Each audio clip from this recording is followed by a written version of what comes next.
बिस्मिल्लाहिर्रहमानिर्रहीम। अस्सलाम वालेकुम काश्तकार भाइयों। काश्तकार में बहुत से काश्तकार भाइयों के सवालात हैं कि भाई क्या हम यूरिया खाद को गोब की हालत के अंदर इस्तेमाल कर सकते हैं या नहीं कर सकते। इस तरह के और भी बहुत से सवालात हैं जो हमें डेली बेसिस पे देखने को मिल रहे हैं, क्योंकि जैसे आप भी जानते हैं कि जो यूरिया है वो बहुत ज़्यादा शॉर्ट है, मार्केट से मिल नहीं रही। जब तक हम गंदम को उसकी पूरी खुराक नहीं देंगे तब तक वो अपने झाड़ अपने शगुफ़े नहीं ज़्यादा कर पाएगी, जिससे हमें अच्छी खासी पैदावार नहीं मिल सकती। पहले भी मैं इसके ऊपर वीडियो बना चुका हूँ कि क्या गोब के ऊपर हमें यूरिया का इस्तेमाल नुकसानदेह है या फ़ायदेमंद है। लेकिन यहाँ पे एक मजबूरी भी आ जाती है। वो मजबूरी क्या है उसके बारे में हम आगे वीडियो के अंदर बात करेंगे। यहाँ पे मैं आपको बताता चलूँ कि गोब के अंदर यूरिया का इस्तेमाल है तो हमारे लिए नुकसानदेह, लेकिन अगर आपको वो मिल नहीं रही और उसका अगर मिल चुकी है और आपकी फसल तब तक गोब की हालत में पहुँच चुकी है या पहुँचने वाली है, तो आपको उसको बेहतरीन तरीके के साथ इस्तेमाल करना होगा, जिसकी वजह से वो आपके लिए नुकसान का बाइस ना बने।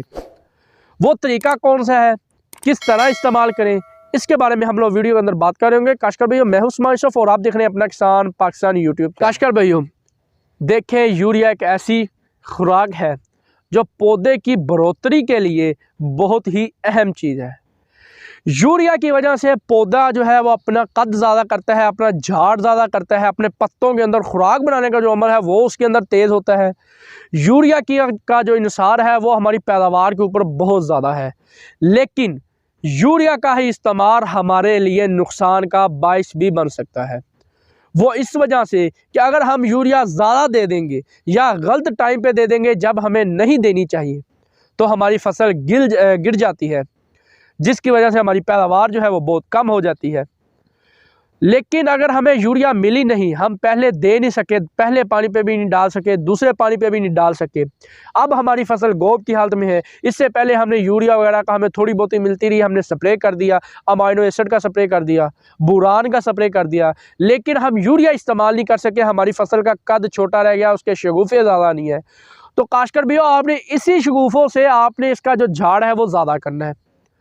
वो झाड़ को ज़्यादा करने के लिए आपने यूरिया की कोई दूसरी अक़साम जो है, दूसरी किस्म है, उसको इस्तेमाल कर ले। जैसे ग्वारा खाद है, अगर ग्वारा भी नहीं मिल रहा आपको, क्योंकि हमें तो चाहिए नाइट्रोजन, जो यूरिया की शक्ल में हम इस्तेमाल करते हैं। ग्वारा है उसके अंदर होती है, नाइट्रोफास है वो उसके अंदर भी यूरिया जो है वो मौजूद होता है, नाइट्रोजन जो है वो मौजूद होती है।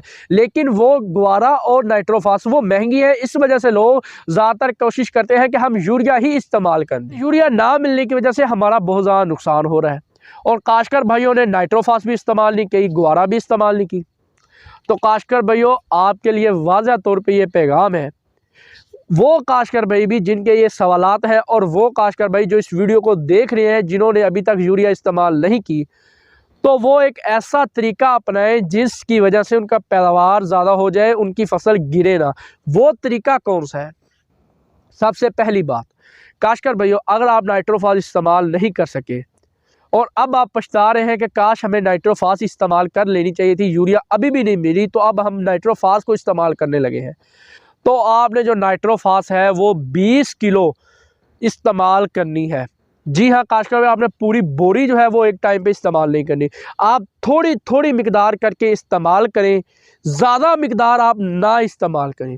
अगर आप ज़्यादा मिकदार इस्तेमाल करेंगे तो चांसेस ये है कि आपकी फसल गिरना शुरू हो सकती है, क्योंकि वो फसल जो छट्टे से काश्ता है उसकी जड़ें ऊपर होती हैं, वो पूरी ज़मीन के अंदर जड़ें नहीं होती, जिसकी वजह से हमारी फसल जो है वो गिर जाती है।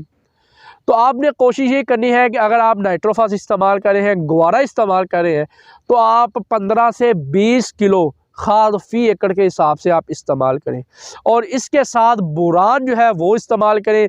जिंक, मैग्नीशियम, आयरन, ये जितने भी न्यूट्रिएंट्स हैं इनका इस्तेमाल भी आप लोग लाजमन करें, क्योंकि अब हमने इसी पौधे से, इसके शगुफ़े तो कम है, इसी से हमने पैदावार ज़्यादा लेने की कोशिश करनी है, और वो ज़्यादा पैदावार उसी तरीके से ही हासिल हो सकती है जब आप इसको एक अच्छी खुराक इसको दे देंगे। और गोब की हालत वो हालत होती है जब आपके पौधे को बहुत ज़्यादा खुराक चाहिए होती है, और अगर आप इस वक्त इसको पूरी खुराक कर देंगे, इसकी सारी खुराक इसको दे देंगे, तो आप लोग यकीनन इससे एक अच्छी खासी पैदावार हासिल कर सकते हैं। लेकिन अब हम बात करें कि वो काश्तकार भाई जिनको यूरिया मिल चुकी है और अब वो यूरिया इस्तेमाल करना चाहते हैं। पहले तो हमने बात की कि जिनको यूरिया भी नहीं मिला वो ग्वारा या नाइट्रोफास 15 से 20 किलो फी एकड़ के हिसाब से इस्तेमाल कर सकते हैं। लेकिन अब वो काश्तकार भाई जिनको यूरिया मिल चुका है और उनके पास यूरिया मौजूद है और वो इस्तेमाल करना चाहते हैं, तो काश्तकार भाई यूरिया को आपने 10 से 15 किलो या 16 किलो, उसके साथ आप बोरान, सल्फर, जिंक, मैग्नीशियम, ये जितने न्यूट्रिएंट्स हैं ये मिला के मिक्स करके आप फी एकड़ खेत के अंदर इस्तेमाल कर दें। और उसके बाद आप इसका स्प्रे भी कर सकते हैं। स्प्रे करने के लिए आप 2 से 3 किलो यूरिया का स्प्रे जो है 100 लीटर पानी के अंदर हल करके 2 से 3 मरतबा वक्फे से कर सकते हैं, जिसकी वजह से आपकी जो नाइट्रोजन की कमी है वो पूरी हो सकती है।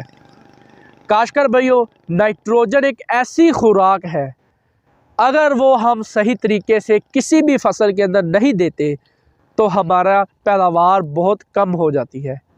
इसी वजह से इसको सही टाइम पे देना बहुत ज़रूरी है। लेकिन हमारा पाकिस्तान मुल्क ऐसा मुल्क है जिसके अंदर बहुत से काम गलत हो रहे हैं, जिसमें माफियाज बैठे हुए हैं जो चीज़ों को दबोच लेते हैं, डांप लेते हैं, रख लेते हैं, लगा के उसके ऊपर चादर डाल देते हैं कि किसी बंदे को पता ना चल पाए कि ये चीज़ हमारे पास मौजूद है।